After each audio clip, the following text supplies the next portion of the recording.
Egito Antigo. Os restos da mais antiga sociedade que se conhece permanecem por entre as areias do deserto e as marés do rio Nilo. Mas durante 1600 anos, uma importante zona desta paisagem desapareceu. Enterrada como um tesouro no mar, à espera de ser descoberta. O Palácio de Cleópatra.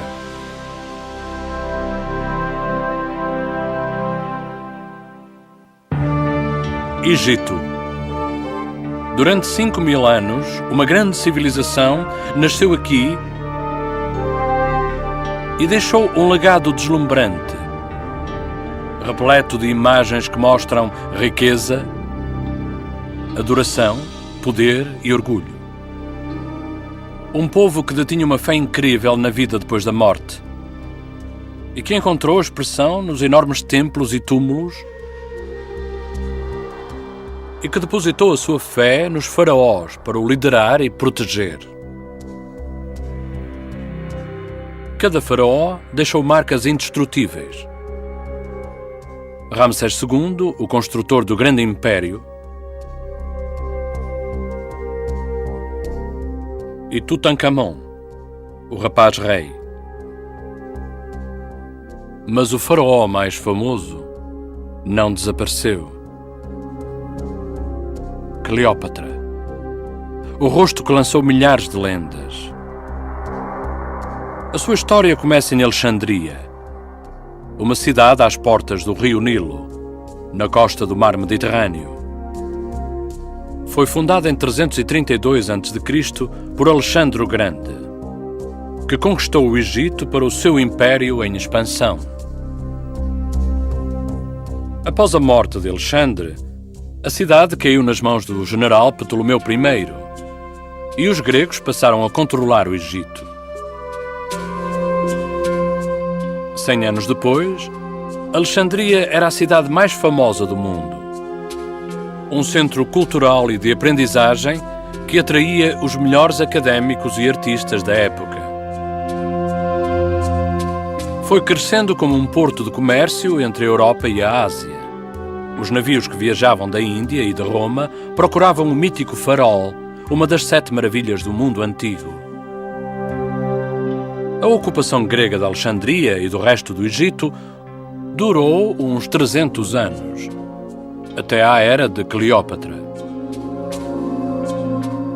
Rainha Cleópatra VII, um faraó egípcio e um grego puro. Continua a ser um dos maiores enigmas da história. Popular entre os egípcios, Cleópatra foi a primeira governante a aprender a língua deles. Ela manteve o poderoso Império Romano afastado, falsificando alianças próximas com os seus líderes. Mas a sua sorte chegou ao fim quando Otávio, o governador da Roma Ocidental, decidiu tirar o Egito a Cleópatra. Em vez de se dar por vencida, a rainha suicidou-se. Porém, de todo o drama pelo qual Cleópatra terá passado, não há vestígios na cidade de Alexandria atualmente. Em vez disso, o seu mundo permanece escondido a 10 metros de água turva, numa baía que se estende por 2 km². Nunca ninguém tentou fazer uma busca completa a este local. Até agora.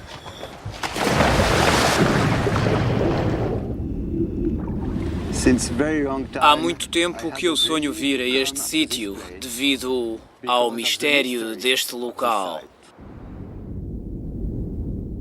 Para Frank Gódio, 10 anos de preparação culminaram nesta expedição.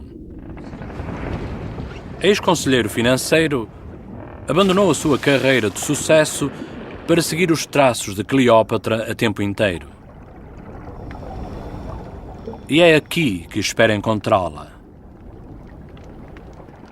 Enquanto explora a ilha submersa de Antirrodos, o local do lendário Palácio de Cleópatra, a sua equipa de mergulhadores tropeça numa peça de madeira que sai dos vestígios. Durante 3 semanas, os mergulhadores limparam o local. A curiosidade transforma-se em entusiasmo.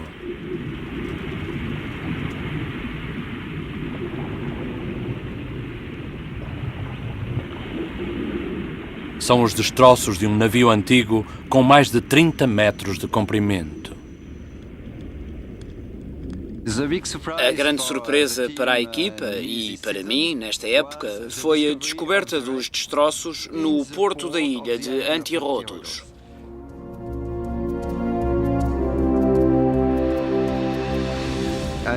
São destroços fabulosos. Estão num estado de conservação magnífico. A data registada com radiocarbono situa o navio na época de Cleópatra.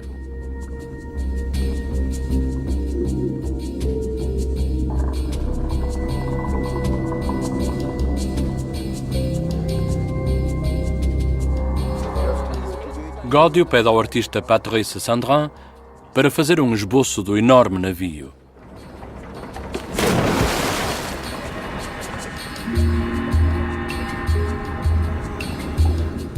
Um papel especial, à prova de água, permite-lhe fazer o rascunho.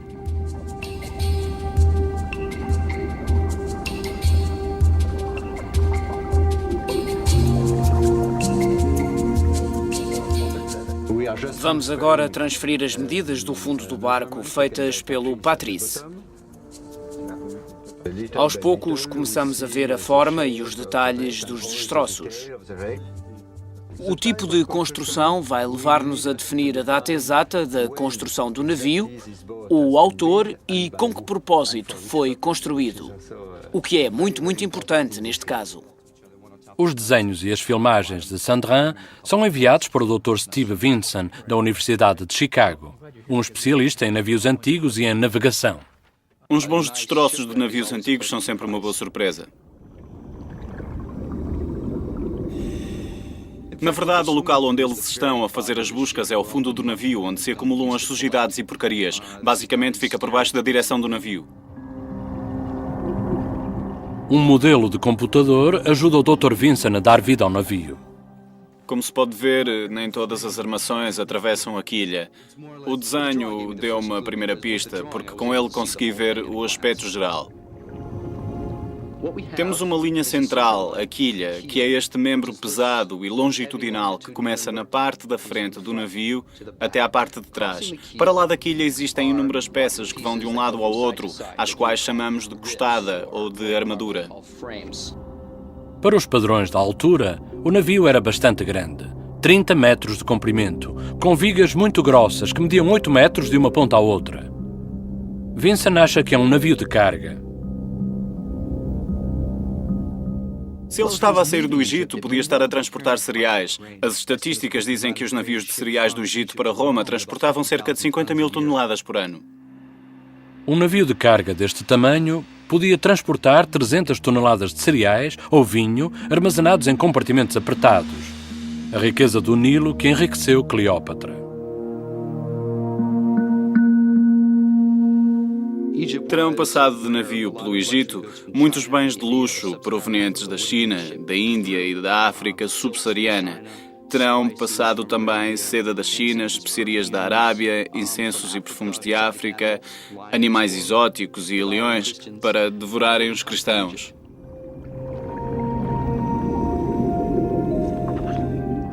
Escondida por entre as vigas do navio, a equipa de Gódio encontra joalharia em perfeitas condições.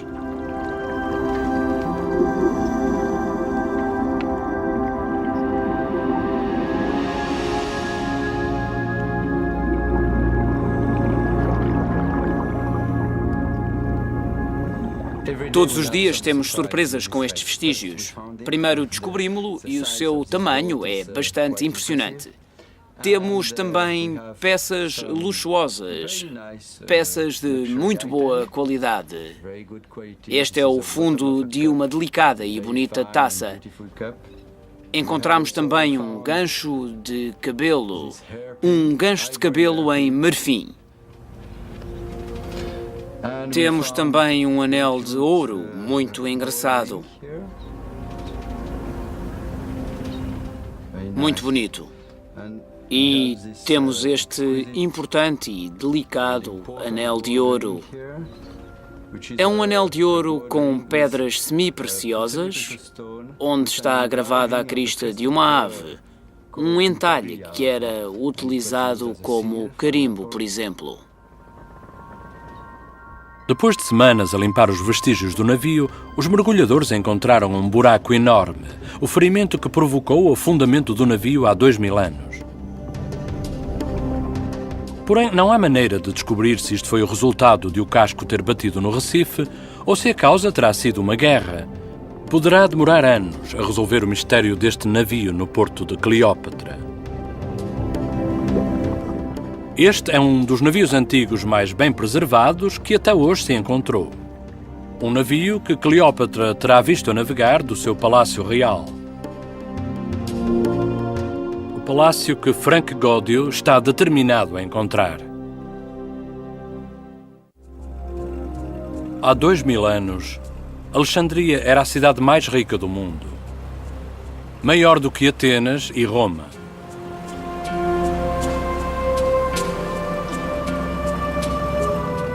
Atualmente, uma modesta frota pescatória substituiu a marinha imperial de Cleópatra.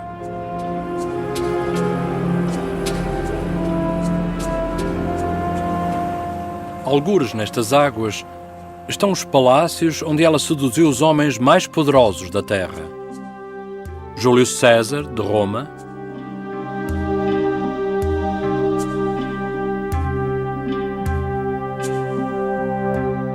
e o ambicioso Marco Antônio.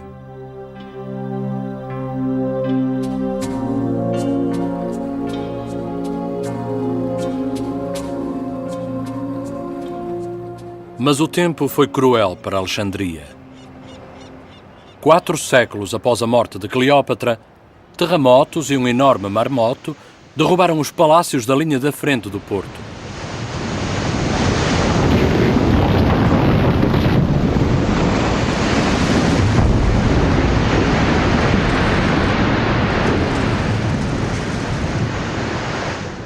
Espalhando pela baía as peças de um enorme puzzle subaquático. Se descobrir alguma coisa do que resta do palácio de Cleópatra, será algures na vasta e desfigurada baía.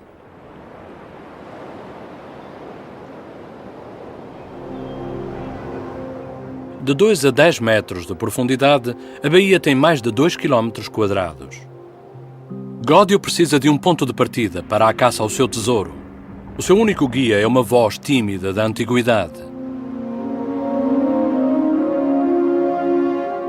Um autor grego que viajou até Alexandria 4 anos após a queda de Cleópatra e relatou as maravilhas que viu.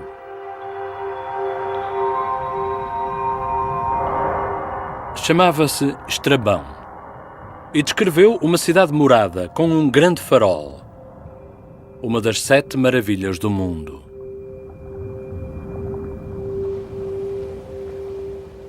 Através de Estrabão, sabemos que à volta do porto existiam palácios e templos. Entre eles existia ainda uma ilha com o palácio de Cleópatra e um pequeno porto que pertencia ao rei.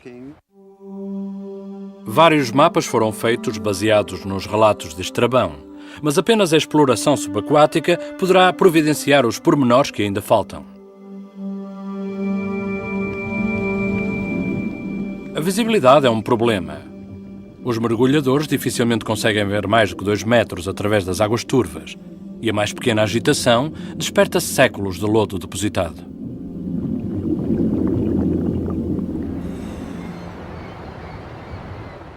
Para localizar o palácio, a equipa de Godio utiliza uma variedade de sensores para detectar a forma do fundo do mar.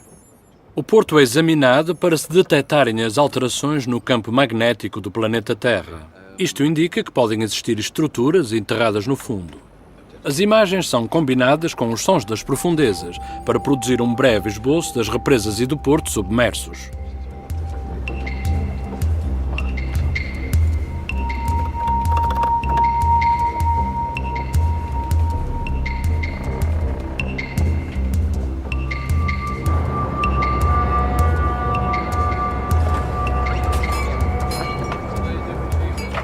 Gódio reuniu uma equipa multinacional de mergulhadores e arqueólogos. A equipa de Gódio tem 8 semanas para encontrar o palácio, antes de chegar o Torre do Verão egípcio, que transforma a água num caldo impenetrável. No início, os mergulhadores têm dificuldades em identificar onde estão. Séculos de cálcio depositado cobrem indiscriminadamente rochas e ruínas com quase 1 metro de espessura.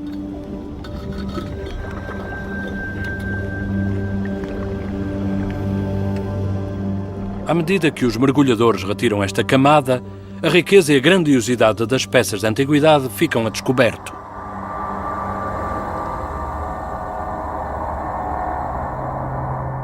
Uma estátua do deus grego Hermes.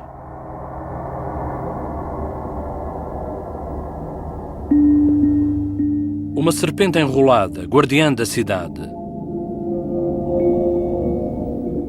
Um pássaro sagrado do Egito. A cabeça de uma imperatriz. Gódio dá aos mergulhadores uma nova peça de tecnologia, conhecida como o piano devido aos inúmeros botões negros. Isto ajuda os mergulhadores a conhecerem a sua posição através da recepção de sinais de um satélite de posicionamento global. Mas as informações do satélite só são fiáveis até 15 metros de profundidade. Gódio precisa de mais precisão.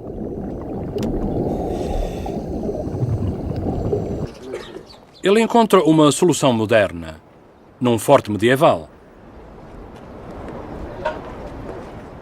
É colocado um transmissor nas torres do forte. Os sinais serão utilizados para melhorarem a calibração do piano debaixo de água.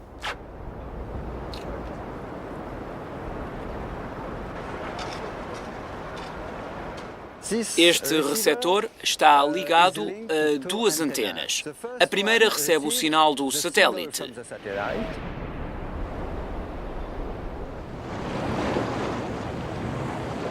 A segunda recebe o sinal da nossa base, que está situada na torre. O computador encarrega-se de misturar os 2 sinais. O novo método de Gódio é 30 vezes mais preciso do que o anterior.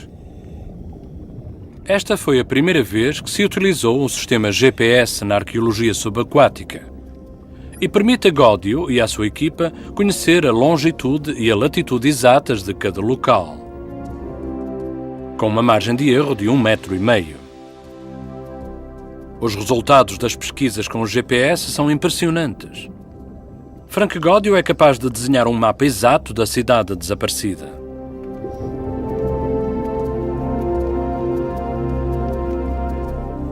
Em 1997 e 1998, depois de escavações arqueológicas, conseguimos definir com precisão os contornos e a localização das ruínas da cidade.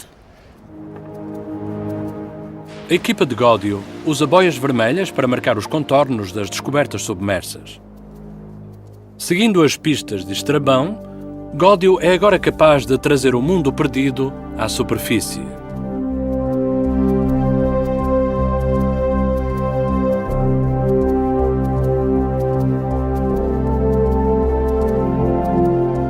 O seu mapa permite entrar no domínio da rainha.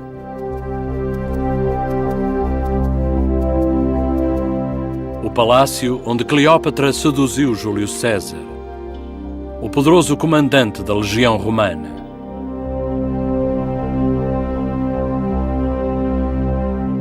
A costa, onde o seu companheiro Marco Antônio construiu um templo alguns meses antes de acabar com a sua própria vida.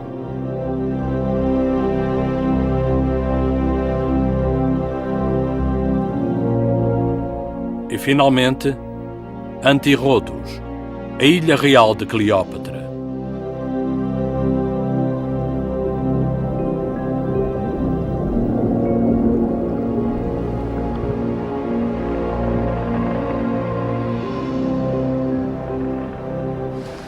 Nunca pensei que um dia fosse capaz de elaborar um mapa com os locais reais. Agora sabemos que estamos apenas no início de uma grande aventura científica.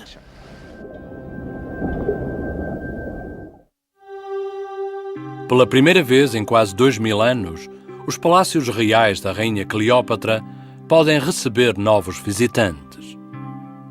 Depois de elaborar o mapa do Porto Antigo de Alexandria, Gódio limita a sua procura à ilha submersa de Antirrodos.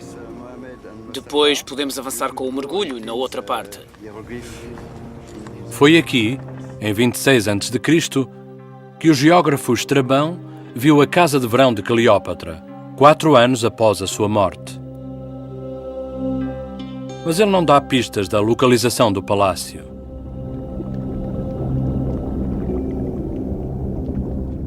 Agora compete a Gódio e aos seus mergulhadores descobrirem-no.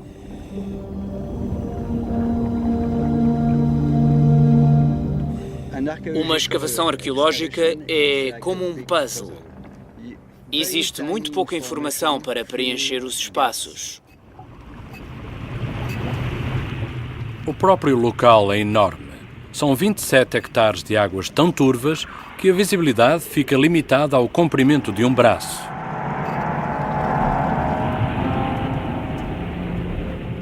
As peças que são descobertas têm de ser vistas segundo um espaço de tempo em que a vida de Cleópatra é apenas um breve momento.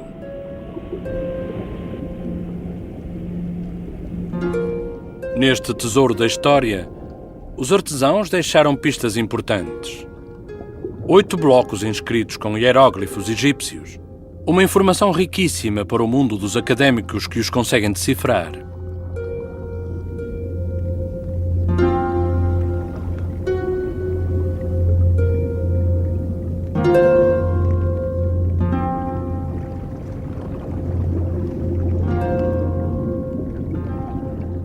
Faixas de silicone flexível são utilizadas para se fazerem cópias dos textos.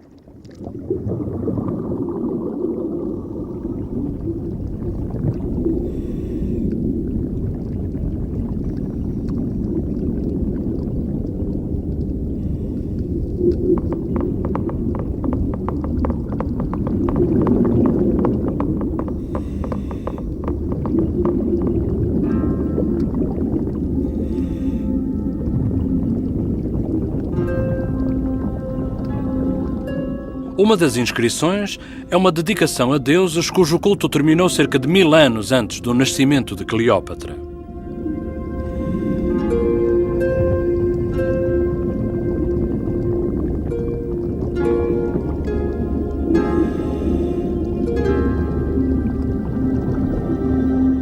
Outras inscrições aparecem em grego. Uma placa honra um imperador que governou 2 séculos depois da morte de Cleópatra.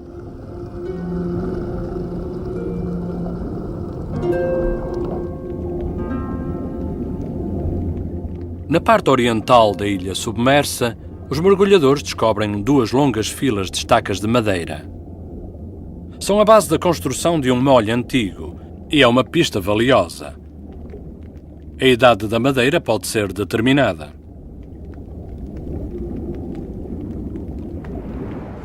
São datadas do século IV a.C. ao século V a.C. Isto é muito interessante. O molho já existia aqui muito antes de Cleópatra. É uma descoberta encorajadora. Se sobreviveu todos estes anos, é possível que o mundo de Cleópatra também tenha sobrevivido.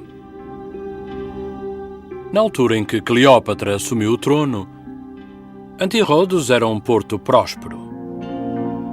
O sítio ideal para o palácio de uma beleza ambiciosa e dos seus famosos amantes.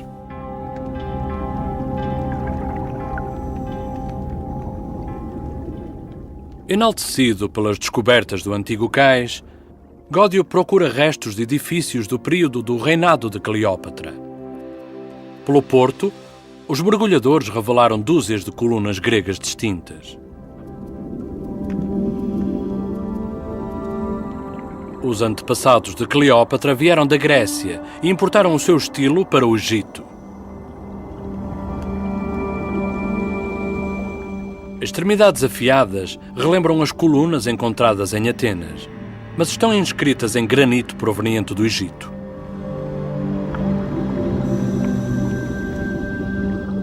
As pedras que eram colocadas no topo das colunas são decoradas com símbolos tradicionais egípcios.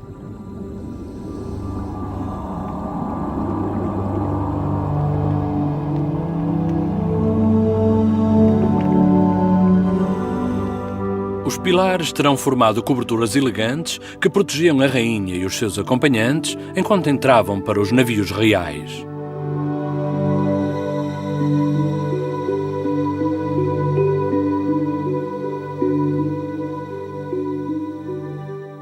Ancorado sobre a ilha afundada de Cleópatra, Gódio persegue uma pista que é descrita apenas pelo antigo geógrafo Estrabão no ano 27 a.C.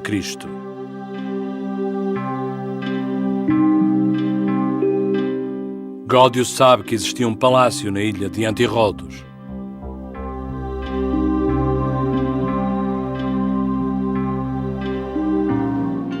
Daqui, a família real podia ver todo o porto em direção ao grande farol.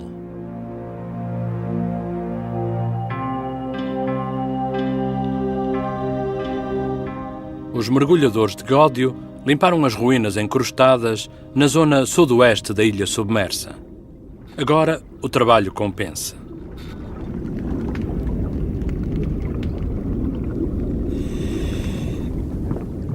Os mergulhadores descobrem uma série de colunas gigantes talhadas de granito vermelho egípcio.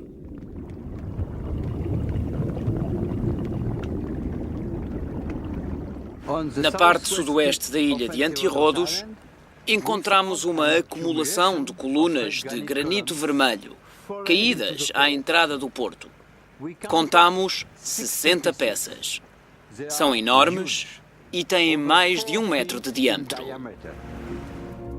As antigas colunas cobrem mais de 60 metros do solo da baía.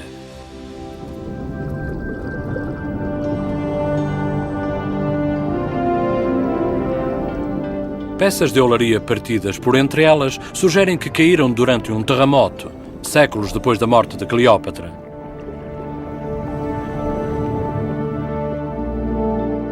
As pinturas do mundo antigo indicam que as colunas poderão ter servido de porta de entrada cerimonial para a ilha.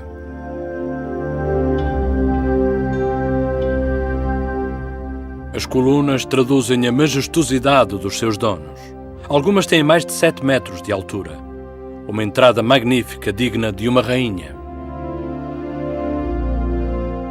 Os marinheiros que se aproximavam terão ficado maravilhados com a magnífica entrada para a Ilha Real. A entrada leva Gódio a suspeitar que o palácio terá ficado no centro da ilha. Mas nas suas tentativas para o encontrar, Gódio encontra o inesperado.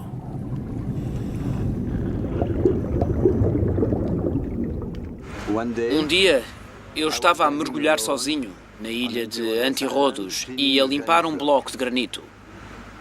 Esperava encontrar alguma pista que me dissesse que eu estava no caminho certo para descobrir as ruínas do palácio de Cleópatra. Os hieróglifos no bloco de pedra revelaram uma serpente enrolada, relembrando o explorador de uma serpente lendária que acabou com a vida de uma rainha de 39 anos.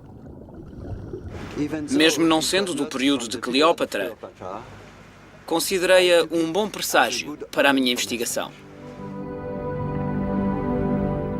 Na inscrição pode ler-se Vida Eterna.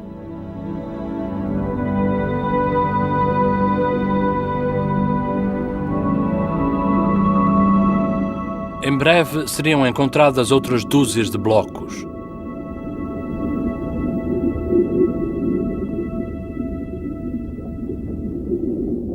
A descoberta seguinte convence a equipa de que estão no caminho certo. Vastas extensões de piso de calcário dignas de uma rainha.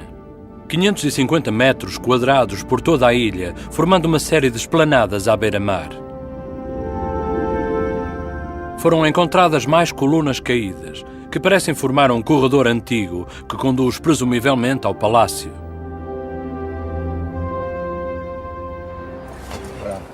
Gódio acha que está próximo do palácio, por isso diz aos seus mergulhadores para cavarem um fosso fundo perto do pavimento. Depois teremos uma extensão de cerca de 1,20 m por explorar. Utilizando uma draga poderosa, a equipa investiga os pedaços desordenados do solo do porto. Camadas que remontam ao tempo desde o Egito moderno até à Roma imperial.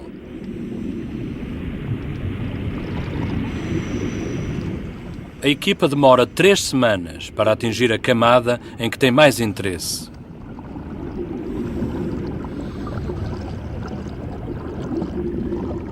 Eles trazem à superfície novos vestígios.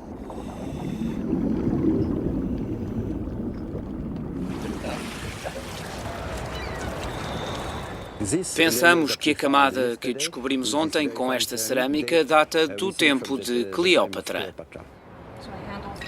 Gódio e a arqueóloga americana Emily Teeter examinam as descobertas. É uma peça extremamente bonita, uma taça ou um prato, e tem uma forma muito interessante. Potes e taças que podem ter sido utilizados por Cleópatra na sua corte real. Uma lâmpada a óleo em miniatura. Isto é interessante. Este é bastante diferente e muito peculiar, e está em perfeitas condições. Entretanto, uma outra equipa de mergulhadores fez uma descoberta impressionante. Onde termina o pavimento abruptamente, surgem enormes blocos de pedra. Pouco certo do propósito destes blocos, Gódio decide escavar à volta deles para ver se existem sinais de alguma coisa importante. Um palácio é, obviamente, um monumento importante e, para este monumento importante, é necessário uma estrutura muito forte. Os mergulhadores de Gódio começaram a perfurar séculos de história. Aparece uma série de alicerces em madeira, delineando uma estrutura de 62 metros de extensão e com largura suficiente para suportar os blocos de construção que a equipa descobriu anteriormente. Gódio está convencido de que podem ser os alicerces do Palácio de Cleópatra.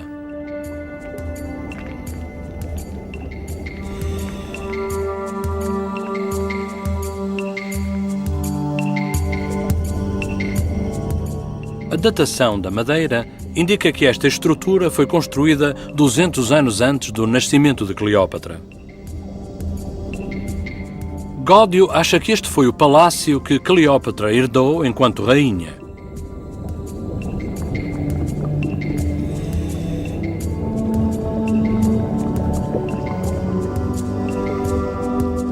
O que significaria que ele teria descoberto as ruínas do palácio de Cleópatra na ilha.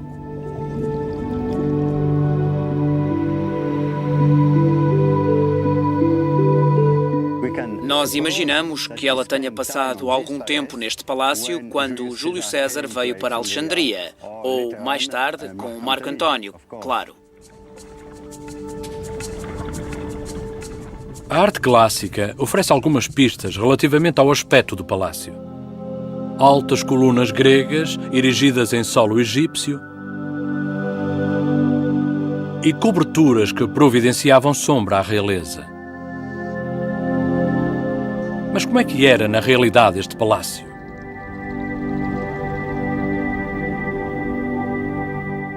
Baseados nos alicerces encontrados, os peritos podem agora arriscar algumas suposições. No interior destas paredes, o hall de entrada era revestido a marfim e carapaça de tartaruga indiana estava embutida nas portas. O palácio estava decorado com esmeraldas e joias reluzentes nos sofás.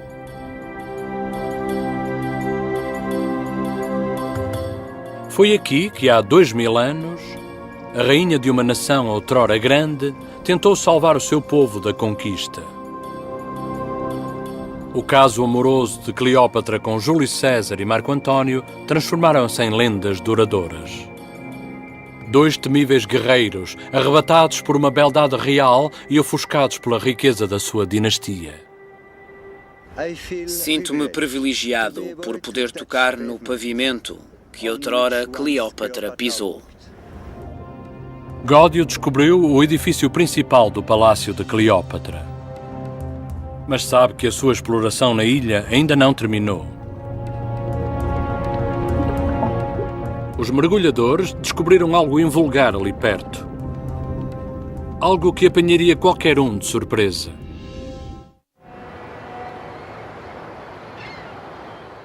Tendo encontrado a ilha submersa, onde Cleópatra governou como rainha, Frank Gódio procura agora mais um edifício.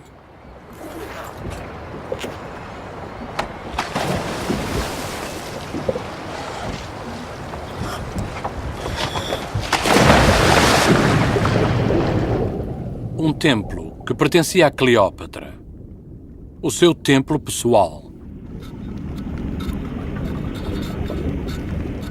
Os mergulhadores passaram 2 anos a procurá-lo. Gódio continua convencido de que ele está lá.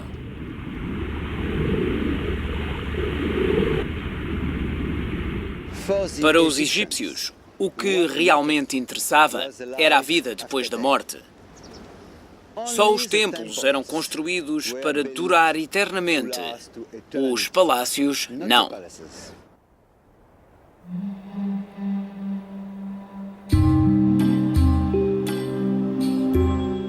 Um templo a centenas de quilómetros a sul ainda representa a imortalidade de Cleópatra. Aqui, a sua imagem funde-se com a da deusa Ísis.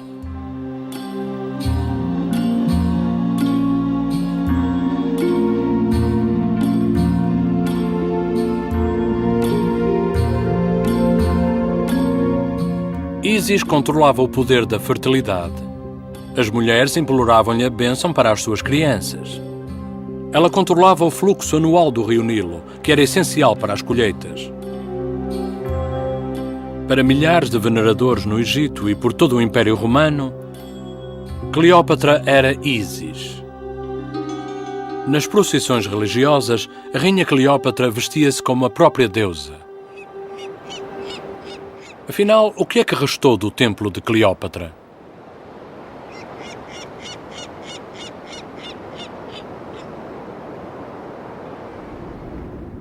Os mergulhadores procuram próximo da costa da ilha submersa.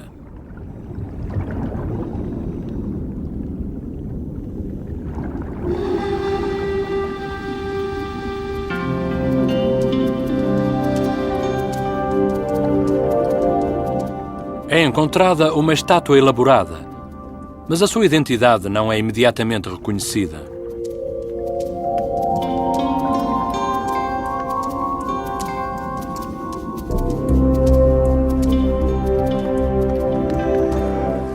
Será levada para a superfície para uma inspeção mais aprofundada. Para içar a estátua, Gódio e o engenheiro Jean-Jacques Groussard preparam um lento e cuidadoso levantamento.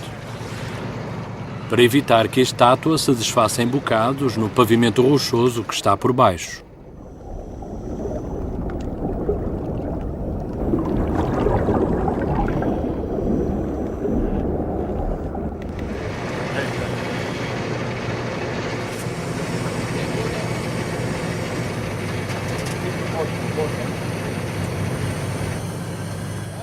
Não é fácil saber o que poderia ser. A Gódio junta-se Ibrahim Darwis, o diretor egípcio do Departamento de Arqueologia Subaquática, e a arqueóloga Emily Titter. O mais provável é que seja proveniente de um santuário de um deus, e isto seria a parte mais importante desse templo. Pois, então o mais provável é que a estátua represente um padre, um sacerdote, com uma taça canopo. Cá está, uma obra-prima.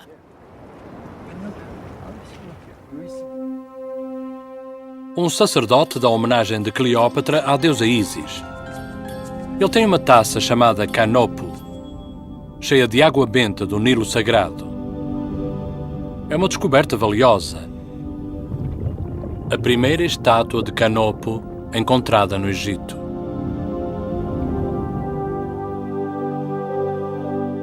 A forma da careca identifica-o como um padre que venera Ísis.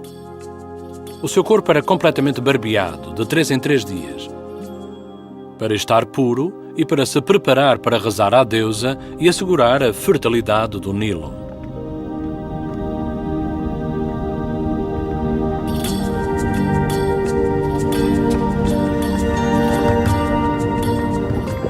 Mas algo ainda mais espetacular aguarda no fundo da água.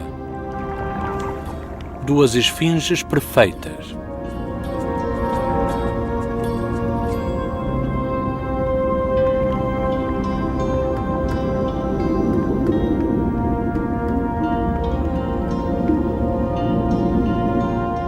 As esfinges são criaturas míticas, mas os seus rostos sustentam a aparência dos reis e das rainhas do Egito. Talvez da própria Cleópatra.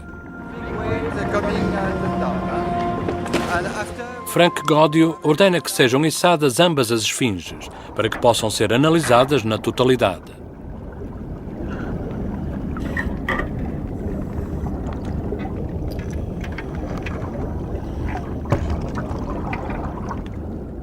Durante 2000 anos, estas esfinges estiveram escondidas dos olhos humanos. Agora, durante alguns minutos agonizantes, elas sobem em direção ao céu.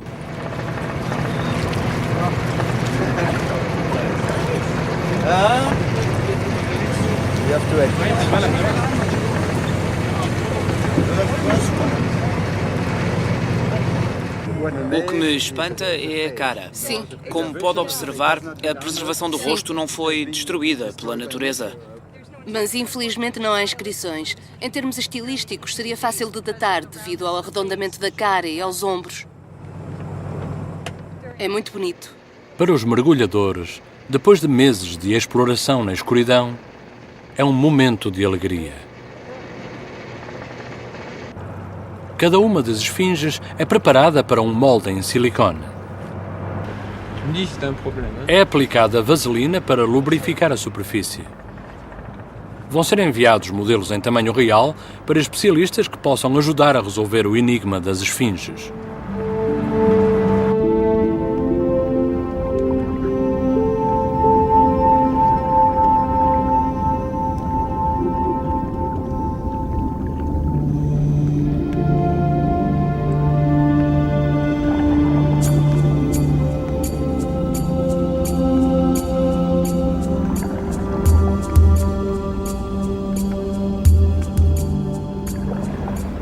Quando faço explorações na ilha de Antirrodos, tenho a possibilidade de trazer novas informações à luz do dia, tal como a presença da esfinge com o pai.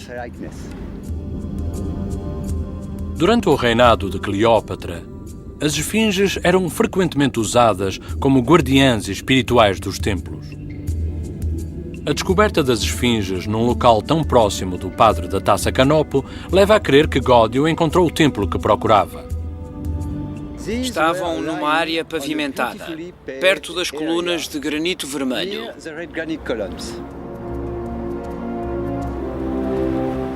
Esta disposição demonstra que este era provavelmente um templo pequeno construído em memória de Ísis, próximo do palácio. Há 2000 anos, estaria rodeado por jardins sagrados, em vez do mar.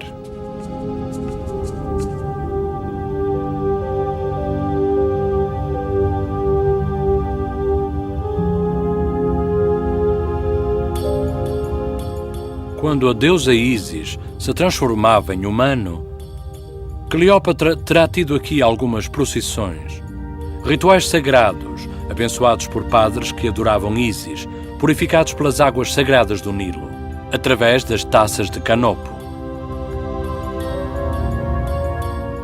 Nas últimas horas da expedição, há ainda um último tesouro que é preciso revelar a partir do porto de Cleópatra. É uma gigante cabeça em pedra. A estátua completa deveria ter pelo menos 5 metros de altura. Mas qual seria o humano que mereceria tal memorial? Existe apenas uma maneira de ter a certeza, que é trazer a estátua para a terra e analisá-la.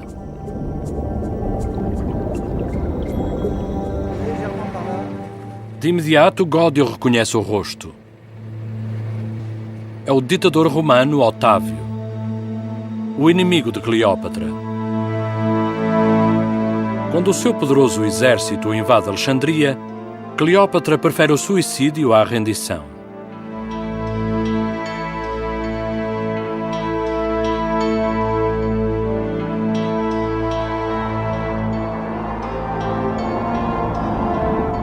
Ela foi a última rainha do Egito.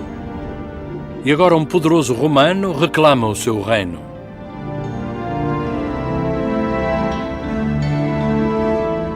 Dois 2000 anos depois, Frank Godio toca no seu mundo.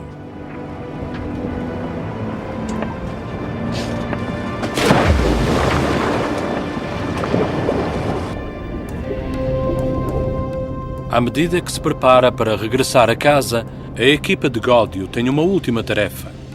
Eles devem devolver todos os tesouros de Cleópatra à Baía.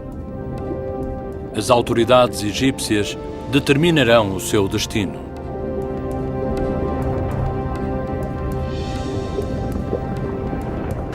Há 10 anos, decidi empreender este importante projeto e tentar encontrar alguns vestígios da cidade submersa de Alexandria.